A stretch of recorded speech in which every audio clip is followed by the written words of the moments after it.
Friends, బెండకాయ 65కి బెండకాయ ముక్కలని కోసుకొని పక్కన పెట్టుకోవాలి. అందులో కార్న్‌ఫ్లోర్, బియ్యం పిండి, అలాగే మసాలా పౌడరు, అలాగే ధనియాలు జీలకర్ర పౌడరు, అల్లం వెల్లుల్లి పేస్టు వేసి ఒక అరగంట సేపు ఇలా పక్కన పెట్టుకోవాలండి.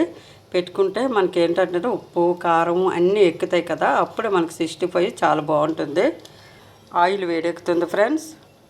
నా మనవరాలకి చాలా ఇష్టం అండి. 3 రోజులు సెలవులు కదా, ఇంకా వచ్చింది. అమ్మమ్మ ఏం కావాలో అది చేసేయాలి అంతే. దానికి 65 చాలా ఇష్టం అండి. చూడండి, ఎలాగ డ్రీ ఫ్రై అవ్వాలి. ఇలాగా ఆయిల్ ఫుడ్ తినకూడదు, మరి పిల్లలు తింటారు కాబట్టి చేయవలసి వస్తుంది మనవరాల కోసం అని చెప్పేసి.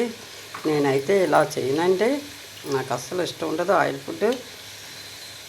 ఫ్రెండ్స్, ఒక లైక్ అయితే ఇవ్వండి, సపోర్ట్ చేయండి. మీ సపోర్ట్ వల్లే ఛానల్ ముందుకు వెళ్తుంది ఫ్రెండ్స్. బాయ్.